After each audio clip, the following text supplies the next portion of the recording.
The time has come to conquer our last remaining frontiers and lead the resistance to victory on all fronts.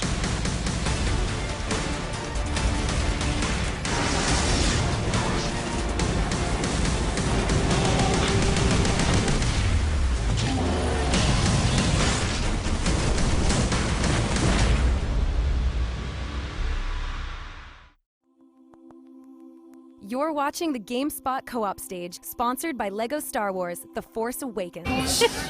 I'm so excited. And we are back live on the GameSpot co-op stage here at E3, sponsored by LEGO Star Wars: The Force Awakens. I'm your host, Chris Waters, and I'm joined by Andrea Renee, iJustine, and Jeff Kanata, and we're about to talk about some Call of Duty Infinite Warfare. Yay! We all saw it at the press conference, and one of us saw it behind closed doors. Oh, well, that's Mr. Kanata. Tell us what you've seen. Yeah, they showed an additional level behind closed doors. It's Zurich, and it's Space Station Zurich, no, real Zurich. actual on-Earth Zurich. It reminded me. I was like, this is kind of Terminator, the video game, because it was a lot of robots. There were a lot of like automatons that are coming out of doors everywhere, and everything was really misty and smoky and dark, and it was at night, and it was chaos. And it was very impressive. Were they Very humanoid, like comparable to Black Ops 3, like those guys? Yeah, it looked like exoskeleton, like thinner than a human could be, you know, like an exoskeleton. So that's why it reminded me of Terminator, you know? It was like, oh my gosh, this is like what an awesome Terminator video game would be. Sounds like a little bit more of a traditional Call of Duty setting on Earth, and you know, like interior spaces mostly, or No, it was back and forth, interior spaces, outside spaces, stuff happening all around you, going in, going out. You know, your teammates are calling out stuff. Let's take a shortcut. Sure. Blasting a wall open, going into a building. Okay. I mean, very, you know, that turn to 11 Call of Duty single player Style. campaign style. Yeah. did you have the grappling hook in that section? No. Okay, let's talk about that, because I think the space setting, the zero-G and grappling hook are going to be huge for this game and the single-player experience. You Yeah. agree? It's the year of grappling hooks, guys. Yeah, I know, right? At long last. Yeah. I Did you get to see really, Jon Snow? No, there was no 'cause- Jon Snow on display. My favorite thing about like all the Call of Duty campaigns is, even though I'm so into multiplayer, so usually most of the time I'm like, I'll play halfway through the campaign and then I'm like, all right, back to multiplayer. But I love how they always get the great cameos, like Kevin Spacey, and then they had, oh my God, what's the guy from SVU? I don't watch. I didn't know there was going to be a test. yeah, I'm not ready. Christopher Maloney, thank you from the audience. Oh my God, I love man. SVU. MVP in the audience. Thank you. But no, so they have Kit Harington in this one. So it's going to be interesting. I mean, I love space. Who knows about Call of Duty in space? And I know there was a huge backlash with the trailer launch. I mean, it was like one of the most disliked videos ever, which was kind of, it's kind of Where's that upsetting. coming from? What are people so upset about? I don't these think days? people don't get it. dislike the video because of the video. I think they were disliking it to show that they could do something on the internet and Yeah. waste their time.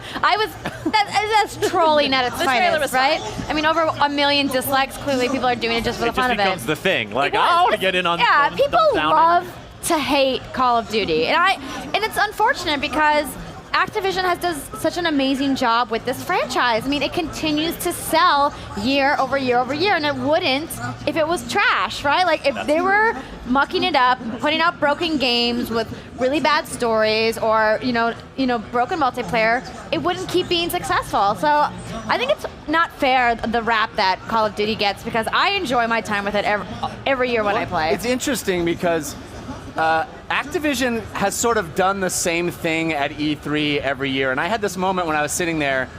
There's always like a behind closed doors theater experience for Call of Duty. And I was sitting there in that room going, man, this brings back memories to when I saw because they show the remaster of Modern Warfare. Modern Warfare. That's super exciting. Yeah. And I think a lot of people too are really excited about that, because that's what they started with in Call of Duty. So to bring that back, and if you do like pre-purchase it, then you get it a month earlier, which is kind of exciting. It's awesome, but I had this moment when I was sitting there going, I remember seeing this in a almost the same space, and everybody was pissed because it was modern war. We don't want modern warfare. We want That this was is a the heyday of World War franchise. II. Yeah, So absolutely. everybody hates it until they love it.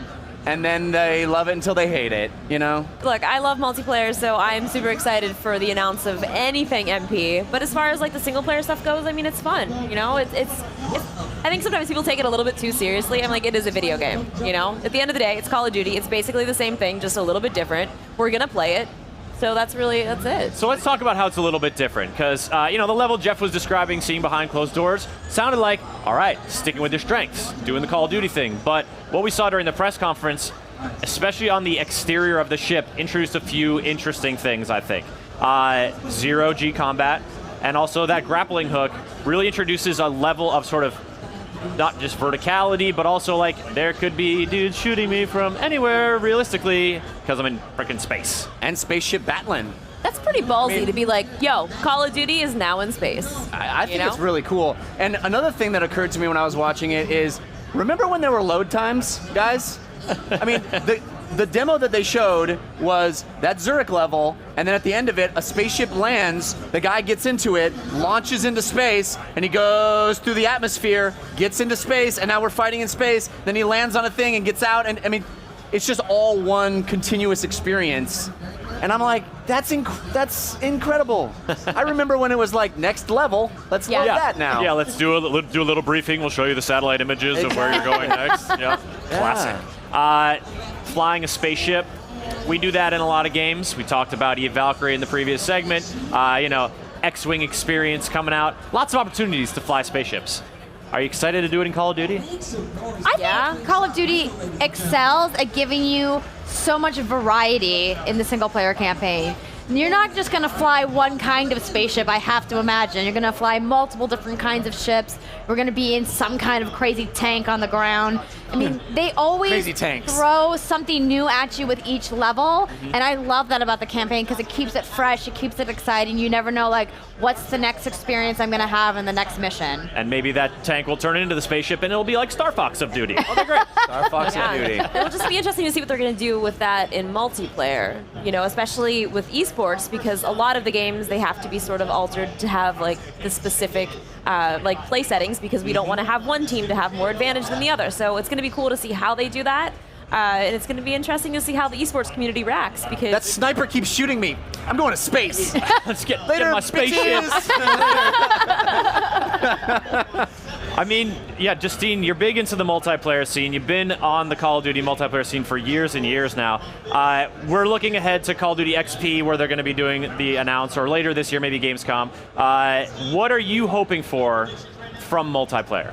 I mean, it's been interesting too. You know, we see the up and up coming of esports, so I think they're going to really need to do something to step it up, to take it to that next level, because I think, you know, it's been sort of a struggle kind of getting the community to rally around all these different renditions of Call of Duty. So we don't really know what to expect. You know, I just want the community to really have a good, solid game, and just to keep following through, because it's also been interesting. You know, before it was all Xbox, so now it's PlayStation. So that was a huge transition this past year for everybody to sort of just be like, all right, we got to go on this new platform now. Got to get a different controller going. Yeah, I think they certainly have a lot to prove, particularly with multiplayer and esports. I spoke to Jay yesterday on the Call of Duty esports team, and then I asked him, I said, are you guys planning to continue supporting Black Ops 3 competitively after Infinite Warfare's launch? And he said no, that the competitive scene for World League is going to move to Infinite Warfare. So, I mean, that puts even more added pressure, not only on the, you know, people that like to play for fun at home, but also all of these teams that compete at such a high level of play.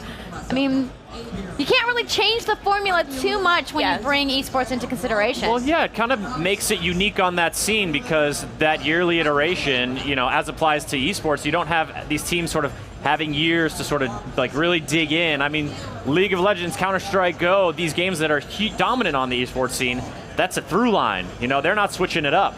But by the same token, maybe is it kind of like a different kind of event, a different kind of challenge, that like you got to be Call of Duty team, but you also have to be versatile, because you know next year something else is different is coming. Maybe that turnover actually, could it be keeping it fresh? I don't know. That doesn't. Well, and it's interesting because a lot of these players, I mean, even if they're like Halo pros, like you said, like Counter-Strike, it is the same game. And you know, even that slight difference, some people have a very specific play style, and this is how they play, this is what they're good at, and then they're like, guess what? You know what? Advanced Warfare, I can't. They took out my move. I can't handle That was this my anymore. move. Yeah, so if you're a good, solid player, you're going to be fine. But I think a lot of people, you stick to what you're used to. Yeah, absolutely. Well, certainly some esports challenges for this franchise to overcome. Another one is going to be EA this year is launching not one, but 2 shooters in the fall, Titanfall 2 and Battlefield 1. So you have these titans, these like titanic publishers. It's a 1-2 punch, some might say. Oh. One might. Titans can punch too. You're amazing. So these sort of 3 games have different focuses. Obviously, they have sort of key differences. But how do you sort of see that crowded landscape stacking up? How are Call of Duty's chances against these 2 big titles? I think it's certainly going to split the audience, split the vote, as it were. I think that we saw them take a little bit of a dip last year in their like gargantuan sales numbers. I think it's going to dip probably even more so this year, particularly with Titanfall 2 coming out. The original Titanfall was excellent.